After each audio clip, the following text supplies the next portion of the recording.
हे creators, आज मैं आपसे एआई वीडियो के बारे में बात करने वाला हूँ, लेकिन सरफेस लेवल वाली नहीं, बल्कि उस बदलाव के बारे में जो क्वाइटली एआई वीडियो इंडस्ट्री के अंदर हो रहा है।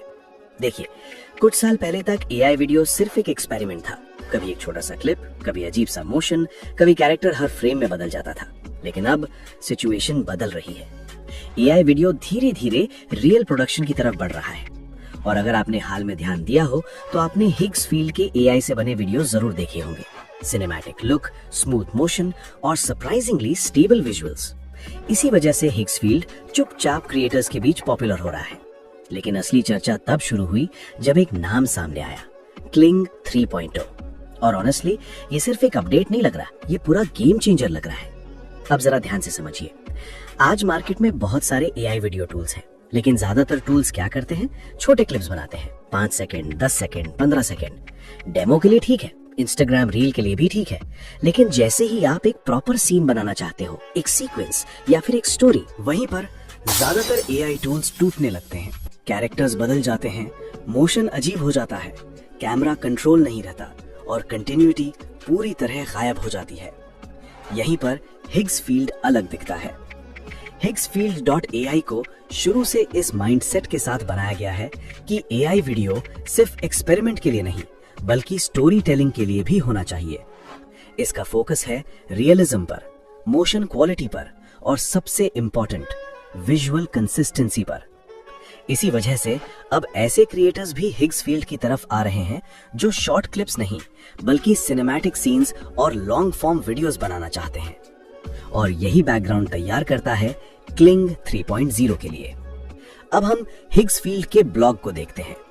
यहाँ एक बहुत इंपॉर्टेंट बात है, क्लिंग 3.0 अभी ऑफिशियली रिलीज नहीं हुआ है। कोई कंफर्म्ड फीचर लिस्ट नहीं है। जो कुछ भी है वो सिग्नल्स हैं, हिंट्स हैं, डायरेक्शन है, लेकिन ये सिग्नल्स काफी स्ट्रांग हैं। सबसे बड़ा सिग्नल ये है कि क्लिंग 3.0 एक production ready AI video system बनने की तरफ जा रहा है। मतलब अब सिर्फ क्लिप जनरेट करना नहीं, बल्कि एक पूरा वर्क फ्लो जहां आप जनरेट भी कर सको, एडिट भी कर सको और सबसे इंपॉर्टेंट, कंसिस्टेंसी मेंटेन कर सको, एक ही प्रोजेक्ट में, एक ही फ्लो में। अब बात करते हैं एक बहुत बड़े प्रॉब्लम की, लॉन्ग वीडियोस।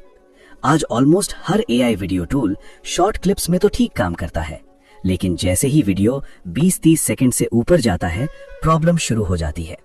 फ्रेम्स अनस्टेबल हो जाते हैं, मोशन टूट जाता है और कैरेक्टर्स पहचान में ही नहीं आते। क्लिंग 3.0 से उम्मीद की जा रही है कि ये प्रॉब्लम सीरियसली सॉल्व की जाएगी। क्रिएटर्स उम्मीद कर रहे हैं बेहतर टेम्पोरल कोहेरेंस, मतलब टाइम के साथ विजुअल स्टेबल रहें, बेहतर विजुअल स्टेबिलिटी और सबसे इंपॉर्टेंट, कैरेक्टर कंसिस्टेंसी। एक कैरेक्टर जो पहले शॉट में जैसा दिखे, वो अगले शॉट में भी वैसा ही दिखे। ये सुनने में सिंपल लगता है, लेकिन एआई वीडियो के लिए ये सबसे बड़ा चैलेंज है। और यहीं पर क्लिंग एक और स्टेप आगे जाता हुआ दिख रहा है। ब्लॉग में स्ट्रक्चर्ड मल्टी सीन जनरेशन की बात हो रही है। मतलब अब रैंडम क्लिप्स नहीं, बल्कि प्रॉपर सीन्स, जहां आप पहले प्लान कर सको scene 1, scene 2, scene 3। Camera movement, pacing और मूड प्रॉम्प्ट के थ्रू कंट्रोल हो। ये वही चीज है जो एआई वीडियो को सिनेमैटिक बनाती है। अब अगर हम रीसेंट क्लिंग अपडेट्स देखें तो ये डायरेक्शन और क्लियर हो जाती है। क्लिंग 2.6 में ऑडियो और लिप सिंक इंप्रूव किया गया, यानी अब ऑडियो आफ्टर थॉट नहीं है, बल्कि सिस्टम का हिस्सा है। क्लिंग 01 ओमनी में मल्टी मोडल रीजनिंग और सीन कंटिन्यूटी पर फोकस किया गया। मोशन कंट्रोल में better physics, better camera movement और लॉन्गर मोशन हैंडलिंग देखने को मिला। ये सारे अपडेट्स रैंडम नहीं लगते, ये एक बड़े रिलीज से पहले फाउंडेशन की तरह लगते हैं। अब कम्युनिटी की बात करते हैं। एक्स और रेडिट जैसी प्लेटफॉर्म्स पर क्रिएटर्स काफी एक्टिव हैं और वहीं से सबसे इंटरेस्टिंग डिस्कशंस निकल कर आ रही हैं। लोग बात कर रहे हैं नेटिव 4K आउटपुट की, हाई फ्रेम रेट की, रीजनल इन पेंटिंग की। मतलब पूरा वीडियो दोबारा जनरेट किए बिना सिर्फ किसी स्पेसिफिक पार्ट को एडिट करना। सोचिए ये कितना पावरफुल हो सकता है।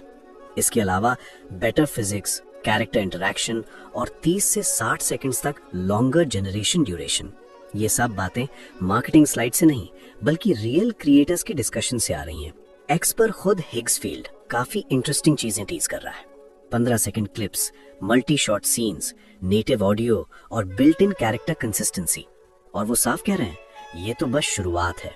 रेडिट पर भी कम्युनिटी सिग्नल्स एक दूसरे से मैच कर रहे हैं। कोई ऑफिशियल अनाउंसमेंट नहीं है, लेकिन पैटर्न्स बहुत क्लियर हैं। Recent updates, new workflows, canvas style editing, सब कुछ ऐसा लग रहा है जैसे क्लिंग 3.0 दरवाजे पर खड़ा है। जब हम ऑफिशियल क्लिंग 3.0 पेज देखते हैं तो सच में एक फीलिंग आती है। ये सिर्फ एक अपडेट नहीं है, ये एआई वीडियो को एक्सपेरिमेंट फेज से निकालकर रियल प्रोडक्शन के करीब ले जाने की कोशिश है। सीन प्लानिंग, सीक्वेंस बिल्डिंग और एक्चुअल स्टोरी टेलिंग। अगर क्लिंग 3.0 उम्मीदों पर खरा उतरता है तो ये वही रिलीज हो सकता है जिसका एआई वीडियो क्रिएटर्स काफी समय से इंतजार कर रहे थे। ओवरऑल ये साफ दिखता है कि हिग्स फील्ड किस डायरेक्शन में जा रहा है। Less hype, more control, less randomness, more structure. Kling 3.0 अभी आया नहीं है, लेकिन जो डायरेक्शन दिख रही है वो बहुत क्लियर है। अगर आप इन सोर्सेज और डिस्कशंस को खुद एक्सप्लोर करना चाहते हैं तो लिंक्स आपको डिस्क्रिप्शन में मिल जाएंगे।